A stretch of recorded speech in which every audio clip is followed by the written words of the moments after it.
அனைவருக்கும் வணக்கம். நான் உங்கள் சதீஷ்குமார் குருசாமி.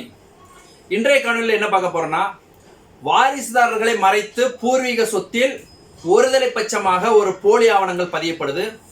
அந்த போலி ஆவணங்களை அடுத்தடுத்து கைமாத்துறாங்க. இது சம்பந்தமாக நம்ம அந்த சார்பதிவாளர் அலுவலகத்தில் எப்படி தடைமனு தாக்கல் செய்யணும் அப்படிங்கிறது போன காணொலியில் பார்த்தோம். அந்த காணொலியில் நம்ம கடைசியில் என்ன சொல்லியிருந்தோம்னா, மோசடி பத்திரங்களை ரத்து செய்வதற்கு தான் மாவட்ட பதிவாளருக்கு அதிகாரம் கிடையாது. ஆனால் அந்த மோசடி பத்திரத்தை பதிவு சட்டம் 1908 பிரிவு 68 உட்பிரிவு 2 படி உரிய விசாரணை மேற்கொள்ளலாம். அது எந்த மாதிரி பத்திரத்தை மேற்கொள்ளணும் அப்படிங்கிறது அடுத்த காணொலியில் பார்ப்போம். ஆனா அந்த சட்டப்பிரிவை பயன்படுத்தி நம்ம ஒரு புகார் மனு தொகுத்து நம்ம மாவட்ட பதிவாளருக்கு ஏற்கனவே நம்ம கொடுத்திருந்தோம். கொடுத்து அது ஒரு விசாரணை நடைபெற்றுட்டு வருது. இப்ப இந்த சொத்து சம்பந்தமாக நம்ம ஒரு புகார் மனுவை தயார் பண்ணி அனுப்பியிருக்கிறோம். அந்த சட்டப்பிரிவின் கீழ் நம்ம அனுப்பக்கூடிய மனுவை அவர்கள் உரிய முறையில் விசாரணை செய்து உண்மையிலேயே அது போலி ஆவணம் என நிரூபணமாகும் பட்சத்தில் அவர்கள் அந்த பதிவு சட்டம் 1908 பிரிவு 83 கீழ் நடவடிக்கை எடுக்கணும். அந்த 83 என்ன சொல்லுது அப்படிங்கிறத நமக்கு முக்கியமா நம்ம பார்க்கணும். இப்ப சமீபத்தில் மதுரை உயர்நீதிமன்ற ஒரு தீர்ப்பு வழங்கிருச்சு. மாவட்ட பதிவாளர் பதிவு சட்டம் 1908 பிரிவு 83 கீழ் நடவடிக்கை எடுக்கணும் அப்படின்னு ஒரு தீர்ப்பு வந்ததாக நம்ம சமூக வலைதளங்களை பார்த்தோம். நான் அந்த தீர்ப்பை எடுத்து படிச்சு பார்த்தேன். ஏற்கனவே இதுபோல் சட்டப்பிரிவு இருக்குது. நம்ம ஏற்கனவே 2020 காலகட்டத்திலே நம்ம இது சட்டப்பிரிவை மேற்கோள் காட்டி மனு கொடுத்துருக்கோம். இதென்ன எல்லாரும் புதுசா பேசுறாங்க அப்படின்னு சொல்லிட்டு, சரி அது சம்பந்தமா நிறைய நபர்கள் நம்மளை தொடர்பு கொண்டு, சார் இது சம்பந்தமா ஒரு விழிப்புணர்வு காணொலியை பதிவு செய்யுங்க அப்படின்னாங்க. நான் கேட்டேன், இதுல பதிவு செய்வதற்கு என்ன இருக்கு? இந்த சட்டப்பிரிவு ஏற்கனவே இருக்கக்கூடிய சட்டப்பிரிவு தான். இது சட்டப்பிரிவு என்ன சொல்லுது அப்படிங்கிறத அவங்களுக்கு விளக்கம் பண்ணணும். ஆனால் இந்த 77A 77B இதெல்லாம் வந்ததுக்கு அப்புறம் இந்த சட்டப்பிரிவை நம்ம மறந்துட்டோம்.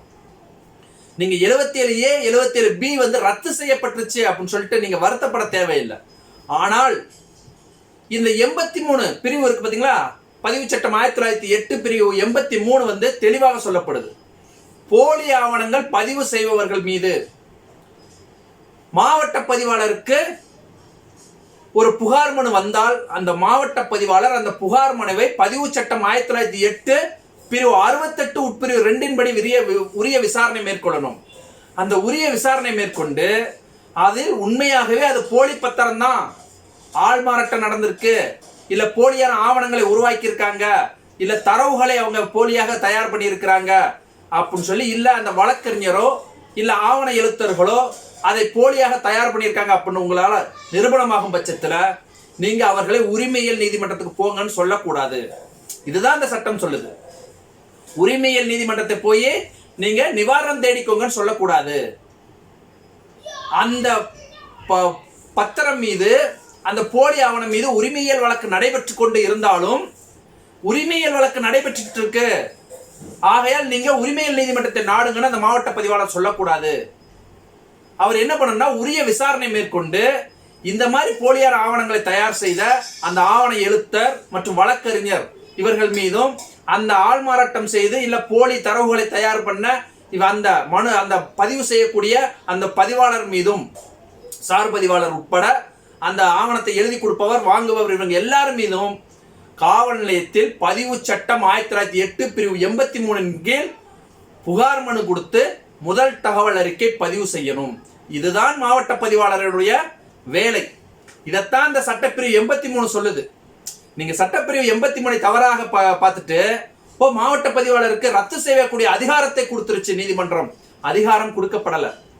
இந்த சட்டப்பிரிவு ஏற்கனவே இருக்கக்கூடியதுதான். பதிவு சட்டத்தை நீங்க நல்லா படிச்சீங்கன்னா பதிவு சட்டத்தில் இந்த சட்டப்பிரிவு இருக்கு. இந்த சட்டப்பிரிவோட நோக்கம் என்ன அப்படின்னா, தவறு செய்பவர்கள் மீது உரிய குற்றவியல் நடவடிக்கை எடுப்பதற்காக முதல் தகவல் அறிக்கை பதிவு செய்வதற்கு காவல் நிலையத்திற்கு மாவட்ட பதிவாளர் ஒரு புகார் மனுவை தாக்கல் செய்யணும் என்பதுதான் இந்த சட்டப்பிரிவு சொல்லப்பட்டிருக்கு. சரி, இந்த சட்டப்பிரிவை மேற்கோள் காட்டி தான் நம்ம இந்த புகார் மனுவை தொகுத்து எழுதியிருக்கிறோம். ஏற்கனவே மனுதாரர்கள் அந்த பாலம்மாள் மற்றும் விஜயலட்சுமி மற்றும் சரஸ்வதி அவர்கள் மனுதாரர்கள். எதிர் மனுதாரர்கள் யாருன்னு பாத்தீங்கன்னா, அந்த போலி ஆவணம் தயார் செய்து போலியா அந்த எழுதி கொடுத்தாரு பாத்தீங்களா தன் மகனுக்கு பாலகிருஷ்ணன் அவரு, ரெண்டாவது அதை பெற்றுக்கொண்ட அந்த பாலகிருஷ்ணன் அவருடைய மகன் செல்வகுமார். அதுக்கடுத்து பார்த்தீங்கன்னா அதை அந்த செல்வகுமார் அவர் வந்து ஒரு நபருக்கு கைமாற்றம் செய்கிறாரு. அது என்னதான் ஒரு இண்டர் டெவலப்பர்ஸ் அப்படின்னு சொல்லி ஜெயராமன் அவர் என்னதான் அது பவர் ஏஜெண்டா இருக்காரு. அவர் 23ஆம் தேதி 23/7/2025 இனி ஒரு விண்ட் மில்லுக்கு வந்து ஒரு கைமாற்றம் பண்றாரு. இது எல்லாமே இவங்க 4 பேருமே எதிர்மனுதார்கள். 5வதாக இந்த பத்திரப்பதிவை வந்து எந்த விதமான ஒரு வாரிசு சான்றிதழோ இல்ல டெத் சர்டிபிகேட்டோ இல்ல முந்தைய ஆவண பத்திரமோ இல்ல ஒரு நம்மளுடைய விஓவுடைய ஒரு எழுத்துப்பூர்வமான வாரிசு அடிப்படையில் அவர் ஒன்று எழுதி கொடுப்பார் சான்று, இன்னார் இடத்துக்கு பக்கத்தில், இதெல்லாம் வந்து அந்த எல்கைகளோ எதுவுமே இல்லாம பதிவு செய்து கொடுத்த அந்த சார் பதிவாளர் 5 பேர் வந்து நமக்கு எதிர்மனுதாரர்களை போட்டு நம்ம வந்து மாவட்ட பதிவாளர் திருநெல்வேலிக்கு ஒரு புகார் மனு தாக்கல் செஞ்சிருக்கோம். அந்த புகார் மனுல தலைப்பு குறிப்பிட்டோம். பொருள்ல என்ன குறிப்பிடுறோம் அப்படின்னா, கங்கை கொண்டான் சார் பதிவாளர் அலுவலகத்தில் முறைகேடாக பதிவு செய்யப்பட்ட ஆவணங்கள் குறித்து பதிவு சட்டம் 1908 பிரிவு 68 உட்பிரிவு 2 கீழ் முறைகேடு குறித்து முழுமையான விசாரணை நடத்தி சம்பந்தப்பட்ட நபர்கள் மீது பதிவு சட்டம் 1908 பிரிவு 83 கீழ் காவல் நிலையத்தில் புகார் அளித்து குற்றவியல் நடவடிக்கை எடுக்க வேண்டியது தொடர்பாக. இதுதான் பொருள். இதை பார்த்தாலே மாவட்ட பதிவாளருக்கு புரிஞ்சிடும். ஆகா, எவனோ ஒருத்தர் எடக்கு மடக்கா வந்து ஒரு புகார் மனுவை எழுதியிருக்கிறான், கட்டாயமாக இதை விசாரணை செய்யணும், இதை விசாரணை செய்யலாம், அவன் நீதிமன்றம் போவான், நீதிமன்றத்தில் போய் அவன் டைரக்ஷன் வாங்கிட்டு வருவான், ஒரு ரெட் பெட்டிஷன் தாக்கல் பண்ணுவான், அதுக்கு முன்னாடி நம்மளே விசாரணை செஞ்சிருவோம் அப்படின்னு சொல்லி கட்டாயமாக விசாரணை செய்வாங்க. இதில் நம்ம ஏற்கனவே அந்த தடை மனுவில் குறிப்பிட்டிருந்த மாதிரி எல்லா சரத்துகளும் நம்ம குறிப்பிட்டிருக்கோம். குறிப்பிட்டு முக்கியமாக என்ன சொல்கிறோம் அப்படிங்கிறத நம்ம இதில் பார்க்கலாம். ஏற்கனவே நம்ம பட்டா பாஸ்புக் சட்டம் 1983 பிரிவு 11 கீழ் பட்டா மாற்றம் செய்யக்கூடாதுன்னு ஒரு தடை மனு கொடுத்துருக்கோம். அதை நம்ம குறிப்பிட்டிருக்கோம். ரெண்டாவது, அதையே மேற்கோள் காட்டி ஏற்கனவே முந்தைய நம்ம 2022 மாவட்ட பதிவாளர்கள் அந்த தென்மண்டல துணை பதிவுத்துறை தலைவருக்கு மற்றும் சார் பதிவாளருக்கு ஒரு புகார் மனு கொடுத்தோம். அந்த புகார் மனுவை இதில் நம்ம மேற்கோள் காட்டியிருக்கோம்.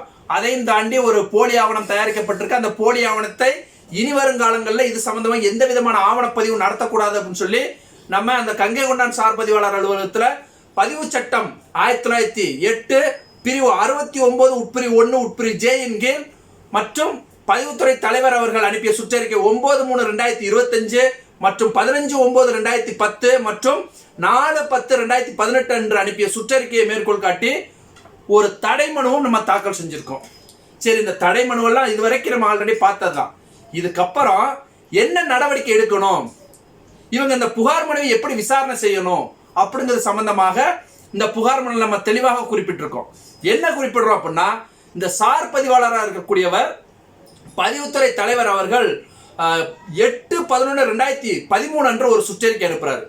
ரெண்டாவது, ஒரு சென்னை உயர்நீதிமன்றத்தில் ஒரு வழக்கில் தீர்ப்புல மேற்கோள் காட்டியதை இவர் சொல்லியிருக்கிறார். இதுல அந்த வழக்கு என்னன்னு பார்த்தீங்கன்னா, WP ரிட் பெட்டிஷன் நம்பர் 674/2020 நாள் 28/9/2020 அன்று ஒரு தீர்ப்பு வருது.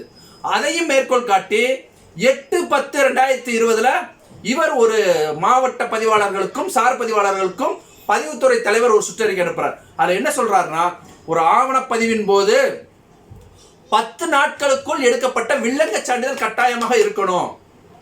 10 நாட்களுக்கு அந்த ஆவணப்பதிவுக்கு முன்னாடி 10 நாள்ல ஒரு வில்லங்க சான்றிதழ் எடுத்திருக்கணும். அந்த வில்லங்க சான்றிதழை பேஸ் பண்ணி தான் நீங்க ஏதாச்சும் முறைகேடுகள் இருக்கா, இவர் தான் உண்மையான அந்த நிலத்துக்கு உரிமையாளரா, இந்த ஆவணம் பதியப்படுவது சரியா என்பதை நீங்க அந்த சார் பதிவாளர்கள் பார்த்து அதை நீங்க பதிவு செய்யணும்னு சொல்றாரு. அப்ப இதுல பின்பற்றப்படலை. இதை நம்ம மேற்கோள் காட்டியிருக்கோம். அடுத்தபடியாக பதிவுத்துறை தலைவர் அவர்கள் 2012 25/4/2012 மற்றும் 7/6/2018 ஒரு சுற்றறிக்கை அனுப்புறாங்க.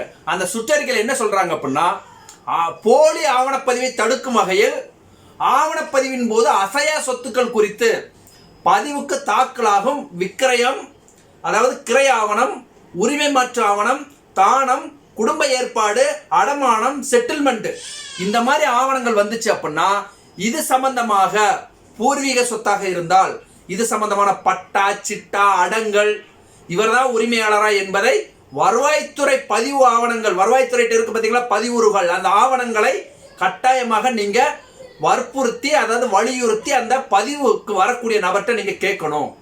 கேட்டு இதெல்லாம் கொண்டு வாங்க, கொண்டு வந்தா நான் பதிவு செய்யறேன். நீங்களா பொத்தாம்போதோ ஒரு ஆவணத்தை எழுதிட்டு வந்து நீங்க பதிவுக்கு வரக்கூடாது. விஏஓட்ட நீங்க சர்டிஃபை வாங்கிட்டு வாங்க, அதாவது ரிஜிஸ்டர் எட்டு வாங்க, எஃப்எம்பி ஸ்கெட்ச் கொண்டு வாங்க. நீங்க தான் அவருக்கு வாரிசுதாரன்னு எப்படி நிறுவனம் பண்ண முடியும் அப்படின்னு இந்த வருவாய்த்துறை ஆவணங்களை நீங்க கட்டாயமாக வற்புறுத்தி கேட்டு வலியுறுத்தி கேட்டு நீங்க பதிவுக்கு உட்படுத்தணும். அப்படி இல்லாத போது இந்த பதிவுத்துறை தலைவர் அவர்கள் அனுப்பினாங்க பாத்தீங்களா சுற்றறிக்கை, நான் 25/4/2012 மற்றும் 7/6/2018 உள்ளபடி நீங்க அதை தள்ளுபடி செய்யலாம், பதிவுக்கு மறுக்கலாம். ஆனா இது எதுவுமே இந்த ஆவணப்பதிவுல பின்பற்றப்படலை. ஆகையால் இதை எதுவுமே அந்த சார் பதிவாளர் பின்பற்றாம ஒரு போலி ஆவணத்தை தயார் செஞ்சிருக்காரு.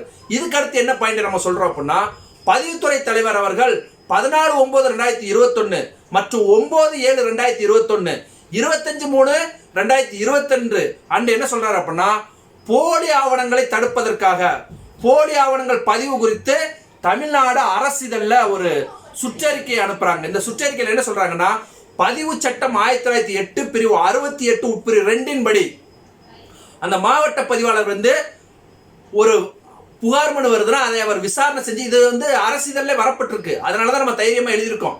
இந்த சட்டப்பிரிவின் கீழ் நீங்க புகார் மனுவை போலியா என்பதை நீங்க உரிய முறையில் விசாரணை செய்யணும். விசாரணை செஞ்சுட்டு அப்படி அது போலி ஆவணம் தெரிய வரும் பட்சத்தில் அந்த எதிர்மனுதாரர்கள் மீது நீங்க பதிவு சட்டம் 1908 பிரிவு 83 படி காவல்துறையில் புகார் மனு அளித்து குற்றவியல் நடவடிக்கை எடுக்கணும். இதே ஒரு விஷயத்தை சொல்றாரு பாருங்க, அதாவது ஆவண எழுத்தர்கள் அதை தயார் பண்ணி கொடுக்கிறாரு பாத்தீங்களா, அந்த ஆவண எழுத்தராக இருந்தால் அவரு பி மற்றும் சி கிரேடு ஆவண எழுத்தராக இருந்தால் ஆவண எழுத்தர் உரிமை விதிகள் 1982 படி நல்லா கேட்டுக்கோங்க, அந்த எழுதக்கூடிய நபர்களுக்கு ஒரு விதி இருக்கு. அந்த ஆவண எழுத்தர் உரிமம் விதிகள் 1982 படி பி மற்றும் சி கிரேடு ஆவண எழுத்தராக இருந்தால் அவர்களை அந்த மாவட்ட பதிவாளரை அவர்கள் மீது நடவடிக்கை எடுத்து அந்த ஆவண எழுத்த உரிமையை ரத்து பண்ணணும். அவர்கள் ரத்து பண்ணிட்டு அவர்களே ஒன் ஆஃப் த ரெஸ்பாண்டன்ட், அந்த பெட்டிஷன், அந்த குற்றவாளியாக அந்த வழக்குல கொண்டு வரணும். நீங்க காவல் நிலையத்தில் கொடுக்கக்கூடிய புகார் மனுவில் இவங்களும் சேர்க்கணும். சரி, அவங்க ஏ கிரேடு நல்லா கேட்டு, ஏபிசின்னு 3 கிரேடு இருக்கு ஆவண எழுத்தர்ல. பிசியை வந்து மாவட்ட பதிவாளரே அவங்க உரிமையை ரத்து பண்ணலாம். ஏ கிரேடராக இருந்தா அந்த அந்த மண்டல துணை பதிவுத்துறை தலைவர் இருக்காங்கல்ல, அந்த டிஐஜின்னு சொல்லக்கூடிய அந்த பதிவுத்துறை தலைவர், அதாவது deputy registration IG of registration, அவங்களுக்கு என்ன பண்ணணும்னா நீங்க பரிந்துரை செஞ்சு இவர் இந்த மாதிரி போலி பத்திரம் எழுதுவதில் இருக்கிறாரு, விசாரணையில இவர் எழுதி கொடுத்த போலி பத்திரம் தெரிய வந்திருக்கு, இவர் அந்த உரிமை விதியை பின்பற்றல, ஆகையால் இவருடைய அந்த உரிமத்தை நீங்க ரத்து செய்யுங்க அப்படின்னு சொல்லி அவங்களுக்கு நீங்க பரிந்துரை செய்யணும். இது வழக்கறிஞராக இருந்தால் அந்த வழக்கறிஞர் மீது நடவடிக்கை எடுப்பதற்காக பார் கவுன்சிலிங்க்கு நீங்க லெட்டர் எழுதணும். இதுதான் அந்த பிரிவு 68 உட்பிரிவு 2ல தெளிவாக சொல்லப்பட்டிருக்கு. மேலும் இந்த ஆவண எழுத்தர்கள் இருக்காங்கல்ல, அவங்கள வந்து கட்டாயமாக நீங்க என்ன பண்ணணும் அப்படின்னா, நீங்க அந்த புகார் மனுல கட்டாயமா உள்ள கொண்டு வரணும். ஏன்னா அவங்க தான் எழுதி கொடுக்குறாங்க, அவங்க தான் முழுக்க முழுக்க போலி ஆவணத்தை தயார் பண்ணுவதற்கு உடந்தையாக இருக்காங்க. இதையும் தாண்டி நேற்றுக்கே நம்ம சொன்னோம், வழக்கறிஞர் ஒருவர் படித்து ஒரு வேலைக்கு வாரீங்க அப்படின்னா உண்மையிலேயே நீங்க கஷ்டப்பட்டோ இல்லை எப்படியோ படிக்கிறீங்க, கட்டாயமாக நீங்க படிச்ச படிப்புக்கு நீங்க நேர்மையாக இருங்க. இந்த மாதிரி ஒரு காசை வாங்கிட்டு ஒரு ஆவணத்தை நீங்க தயார் பண்ணி ஒருதலை பட்சமா கொடுக்கறதுனால பின்னாடி எவ்வளவு குடும்பங்கள் கஷ்டப்படுதுன்னு உங்களுக்கு தெரியுமா? இவங்களோட வைத்தறிச்சல்ல, இவங்களுடைய கஷ்டத்துல நீங்க அந்த காசை சம்பாரிச்சு நீங்க நல்லா இருக்க முடியுமா? இல்ல உங்க குடும்பத்துல நீங்க நல்லா இருந்துருவீங்களா? அது எத்தனை பேர் வைத்தறிச்சலை நீங்க குட்டுறீங்க? நேர்மையா வந்து நடந்துக்கோங்க. உங்க மனசாட்சிப்படி நீங்க ஆவணத்தை எழுதுங்க, உங்க மனசாட்சிப்படி நீங்க பதிவு செஞ்சு கொடுங்க. இப்ப பின்னாடி இந்த மாதிரி எவ்வளவு குடும்பத்தோடைய வைத்தறிச்சலை நீங்க கொட்டிக்கிட்டு இருக்கிறீங்க. கட்டாயமாக நீங்க படிச்ச படிப்பை சரியாக பயன்படுத்தல, நீங்க இந்த மாதிரி ஒரு கிரிமினலான ஒரு வேலையை செய்வதற்கு தான் நீங்க படிச்சீங்க அப்படின்னு தான் எடுத்துக்கிற முடியுது. இதையும் தாண்டி ஆவணப்பதிவின் போது ஏடுகளில் திருத்தம் செய்தல், பெயர்களை இல்லாதவர் பெயர்களை சேர்க்குதல், இந்த மாதிரி மோசடியில் அந்த அரசு ஊழியர் ஈடுபட்டார்னா அவர் மீது பாரதிய நியாய சங்கீதா 2023, அதாவது பழைய இந்திய தண்டனை சட்டம், இப்ப இருக்கக்கூடிய பாரதிய நியாய சங்கீதா 2023 பிரிவு 201 பிரிவு 201 மற்றும் பதிவு சட்டம் 1908 பிரிவு 81 படி 3 ஆண்டுகள் வரை அவர் மீது கடுங்காவல் தண்டனை விதிக்கக்கூடியதும் இல்லை 7 ஆண்டுகளுக்கு வரை கடுங்காவல் தண்டனை, அதாவது பெயில் வரக்கூடியதாகவும் பயில் வர முடியாத சட்டப்பிரிவின் கீழ் அவர் மீது வழக்கு தொடுத்து அவருக்கு நீங்க தண்டனை பெற்று தரலாம்னு சொல்லுது. அதையும் தாண்டி ஆவணப்பதிவின் போது அந்த பதிவு அலுவலர் முன்பு, அந்த பதிவு அலுவலராக சார் பதிவாளர் முன்பு பொய் வாக்குமூலம் கொடுத்தல், போலி தகவலை எழுதுதல், போலி ஆவணம் தயார்படுத்தல், வரைபடம் தயாரித்தல், ஆள்மாறாட்டம் செய்தல் போன்ற குற்றங்களை செய்த மேற்படி எதிர்மனுதாரர்கள் மீது, அவர்கள் மீது பாரதிய நியாய சங்கீதா 2023 இந்திய தண்டனை சட்டம் என்று சொல்லக்கூடிய இப்ப இருக்கக்கூடிய பாரதிய நியாய சங்கீதா 2023 பிரிவு 227, 228, 319, 338 மற்றும் 340 படி மற்றும் பதிவு சட்டம் 1908 பிரிவு 82 படி 7 ஆண்டுகள் கடுங்கால் தண்டனை விதிக்கலாம் இந்த நபர்கள் மீது அப்படின்னு சொல்லி சட்டத்துல சொல்லப்பட்டிருக்கு. இதுதான் நம்ம முழுமையாக பார்க்கிறோம். ரெண்டாவது பிரேயர் ஒன்று வைக்கிறோம். மேற்படி மாவட்ட பதிவாளர் அவர்கள் நான் அளிக்கக்கூடிய ஆதாரங்கள் ஆவணங்களின் அடிப்படையில் என்னுடைய புகார் மனுவை விசாரணை செய்து எந்த சட்டப்பிரிவில் விசாரணை செய்யணும், பதிவு சட்டம் 1908 பிரிவு 68 உட்பிரிவு 2 படி விசாரணை செய்து குற்றம் நிரூபணமாகும் பட்சத்தில் இத்தகைய போலி ஆவணங்கள் இதெல்லாம் தயாரித்த குற்றத்திற்காக சம்பந்தப்பட்ட எதிர்மனுதாரர்கள் மீது தக்க நடவடிக்கை காவல்துறை மூலம் பதிவு சட்டம் 1908 பிரிவு 83 படி நடவடிக்கை எடுக்கணும்னு நம்ம கேட்கிறோம். அதாவது ஏற்கனவே ஒரு போலி ஆவணத்தை தயார் செஞ்சவங்க மீது அடுக்கடுக்காக நம்ம எப்படி அந்த வழக்குகளை கொண்டு போகணும்னு சொல்லி நம்ம தொடர்ந்து பதிவு செஞ்சுட்டு வரோம். ஆகையால் இந்த வழக்குகளை நீங்க தொடர்ந்து இந்த காணொலியை பதிவிட்டு வாங்க. அடுத்து நம்ம என்ன பதிவு பண்ண போறோம்னா, சம்பந்தப்பட்ட நபர்களுக்கு வழக்கு தொடுப்பதற்கு முன் ஒரு சட்ட அறிவிப்பு அனுப்ப போறோம். அந்த சட்ட அறிவிப்பை நாளைய காணொலியில் பார்ப்போம். அதுக்கப்புறம் நீதிமன்றத்தில் வழக்கு தாக்கல் பண்ணுவதற்காக பிளைண்ட் காப்பி ஒன்று ரெடி பண்ணுவோம். அதுக்கப்புறம் அஃபிடவிட் ரெடி பண்ணுவோம். இது மாதிரி நீங்க தொடர்ந்து பார்த்துட்டு வரக்கூடிய நிறைய நபர்கள், சார் எங்களுக்கு போலி ஆவணம் தான் நிறைய இருக்கு, அது சம்பந்தமாக ஒரு தெளிவான வழிகாட்டுதலை கொடுங்க அப்படின்னு சொன்னதுக்காக இந்த வரிசையாக நம்ம அடுத்தடுத்து பதிவு செஞ்சுட்டு வரோம். நீங்க தொடர்ந்து பாருங்க. மீண்டும் இது ஒரு சட்டம் சார்ந்த காணொலியில் சந்திப்போம். நான் உங்கள் சதீஷ்குமார் குருசாமி. நன்றி.